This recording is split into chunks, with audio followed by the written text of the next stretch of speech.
ఒకప్పుడు ఒక బుద్ధిమంతుడైన రాజు ఉండేవాడు. అతనికి 3 కుమారులు ఉన్నారు. వారిని చాలా ప్రేమించేవాడు. కాని ఎవరు మంచి రాజుగా మారతారో తెలుసుకోవాలనుకున్నాడు.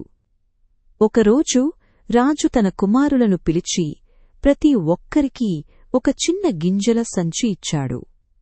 అతను అన్నాడు, నా పిల్లలారా, నేను కొంతకాలం తర్వాత తిరిగి వస్తాను. ఈ గింజలతో మీరు ఏమి చేశారో చూపించండి. మొదటి కుమారుడు అనుకున్నాడు, వీటిని జాగ్రత్తగా దాచుకోవాలి అని పెట్టెలో వేసి దాచాడు. రెండవ కుమారుడు అన్నాడు, ఇవి అమ్మేస్తాను, డబ్బు సంపాదిస్తాను. కాని చిన్న కుమారుడు చిరునవ్వుతో అన్నాడు, గింజలు నాటడానికి ఉంటాయి అని వాటిని తోటలో నాటి ప్రతిరోజూ నీళ్లు పోశాడు. కొన్ని నెలల తర్వాత రాజు తిరిగి వచ్చాడు. మొదటి కుమారుడు పొడిగా ఉన్న గింజల సంచిని చూపించాడు. రెండవ కుమారుడు సంపాదించిన డబ్బు చూపించాడు.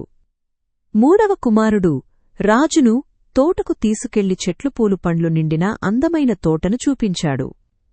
రాజు ఆనందంగా అన్నాడు, నువ్వు బాధ్యత అంటే ఏమిటో అర్థం చేసుకున్నావు. నేను ఇచ్చింది నువ్వు జీవితాన్ని సృష్టించడానికి ఉపయోగించావు. రాజు చిన్న కుమారుడనే తన వారసుడిగా ప్రకటించాడు. నీతి: జాగ్రత్తగా ఉపయోగించిన దానినే జీవితం పెంచుతుంది. ప్రేమతో నాటినది ఎప్పటికీ నిలుస్తుంది.